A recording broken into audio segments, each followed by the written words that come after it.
Olá, eu me chamo Danilane, sou psicóloga e eu vim conversar um pouquinho com vocês sobre os efeitos, os prejuízos que as telas causam no desenvolvimento infantil.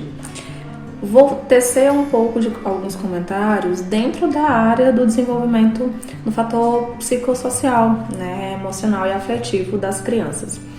Primeiramente, a gente precisa pensar em qual que é a função que as telas são utilizadas hoje em dia para as crianças. O principal objetivo das telas é de entreter, Tem a função de entretenimento. E nesse entretenimento, por conta, óbvio, da rotina, dos adultos, hoje as famílias elas têm uma configuração onde as pessoas têm uma rotina muito acelerada de trabalho, de atividade de casa. E as crianças ali também precisando de uma atenção e de um cuidado. Então, ali na correria do dia a dia, para tentar dar conta das atividades e das atribuições de cada membro da família, a criança é colocada, exposta a telas, que seja de celular ou de televisão, ou a outras tecnologias, videogame, enfim. Numa função de entreter, de deixar a criança ali num momento passivo e pacífico. Temos essa função secundária, de entreter para deixar com que a criança fique numa situação passiva, quieta, deixar a criança quieta para que eu consiga fazer as minhas atividades. Mas aí isso traz uma série de consequências ao desenvolvimento da criança.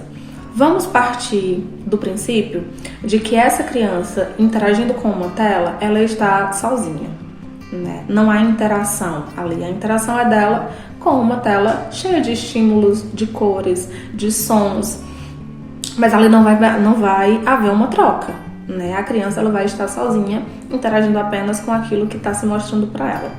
Então, aí a gente já tem, dentro de todo o contexto que eu já tinha trazido anteriormente, da função da tela para a criança, a gente já tem um prejuízo aí que é afetivo, dessa interação. A criança ela é colocada num lugar à parte, sozinha, para interagir com aquela tela, ao invés de estar interagindo com o adulto, o cuidador, ou com uma outra criança. Então ali não tem uma interação justa, digamos assim, porque se a gente for parar para pensar, o adulto, outra pessoa que interage com a criança, é bem menos atrativo que uma tela cheia de cores, cheia de sons, cheia de imagens, cheia de animação. E é injusto, competir com isso. Não é tão atrativo, não é tão interessante para a criança. Porém, aí é onde está um equívoco. Afetivamente, essa interação com um adulto, que é menos atrativo do que uma tela, tem uma função de extrema importância no desenvolvimento emocional da criança, A criança ali naquela interação, ela vai ampliar o seu repertório de afetos, de comunicação, de fala, de linguagem, motor, porque ali desenvolvendo uma interação direta com a criança, eu vou estar estimulando ela de uma forma onde ela vai provavelmente se movimentar mais, vai construir mais coisas, vai trabalhar o processo de imaginação, de criatividade.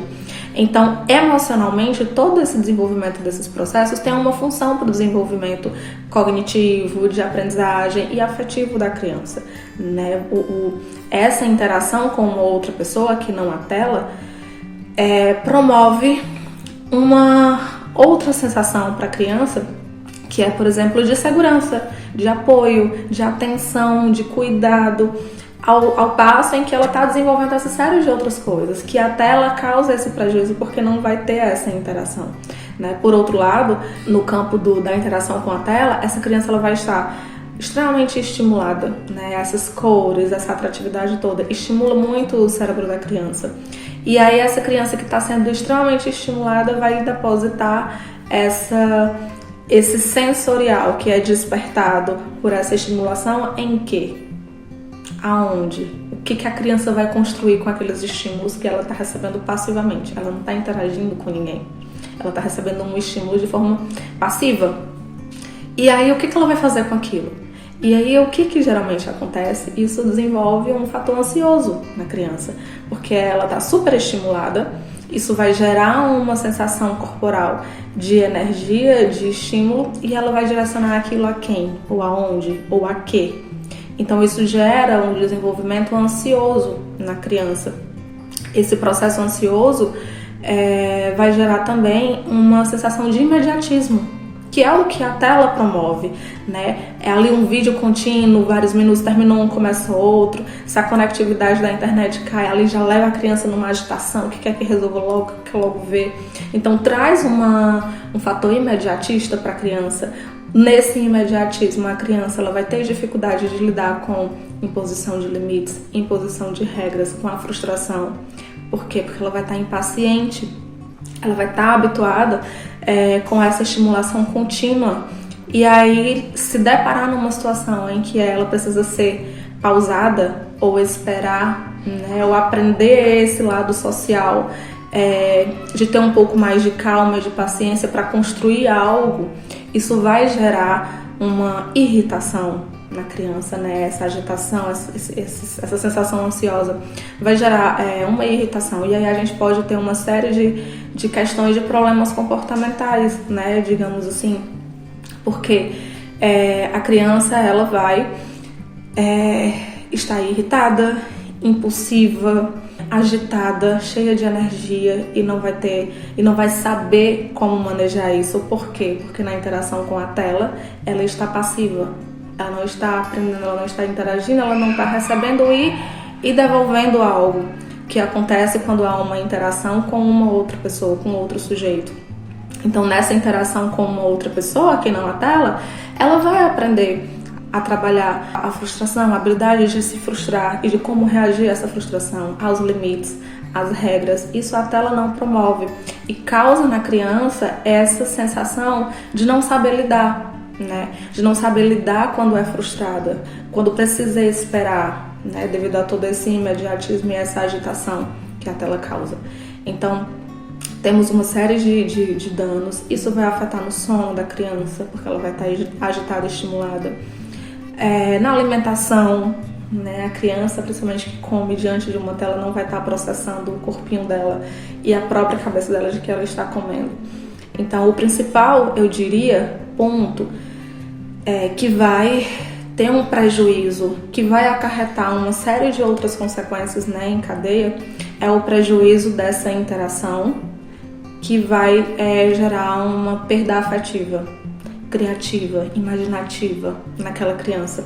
E aquilo vai limitar aquela criança a construir uma série de coisas que ela poderia aprender diante de uma interação ativa, onde ela faz algo e recebe, né? Enquanto na tela há esse prejuízo, porque há apenas uma interação passiva, né? Ela vai ficar quieta enquanto ela está assistindo, mas aí quando ela não estiver com a tela, né, ela vai apresentar o comportamento oposto e numa quantidade de tempo ainda maior.